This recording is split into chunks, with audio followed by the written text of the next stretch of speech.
ക്രിസ്തു മതത്തില് പാസ്റ്റർമാര് ഒരു സദസ്സിനെ മുൻനിർത്തിക്കൊണ്ട് സ്റ്റേജിലിരുന്ന് മൈക്കിലൂടെ വിളിച്ചു പറഞ്ഞ് ക്രിസ്തുവിനോടും മാതാവിനോടൊക്കെ സംസാരിച്ച് അസുഖങ്ങൾ മാറ്റുന്നത് കണ്ടിട്ടില്ലേ? എന്നാൽ അവർക്കൊക്കെ വെല്ലുവിളിയായിട്ട് പുതിയൊരാളെ കൊണ്ടുവന്നിട്ടുണ്ട്. कल्लई आवाज चलो चोटी के बाल खोले इनकी पहले आवाज खोले ऐसे आन दो। हाँ बिना आवाज के हम बात क्या करेंगे। लाली की आवाज खोली जाए। लाली की आवाज बंद है 3 दिन से, पहले तो आवाज बिल्कुल खोल दी जाए। गले पे फेरो 5 बार।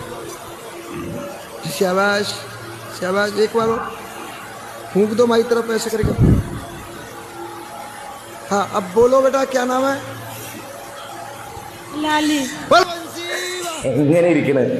ഇത്രയും കാലം ജീസസിനും മാതാവിനും ഒക്കെ ബുദ്ധിമുട്ടുകൾ ഉണ്ടായിരുന്നുള്ളൂ ഇവരെ കൊണ്ട്. ഇപ്പതാ ആഞ്ജനേയ സ്വാമി, നിങ്ങൾ എന്നെ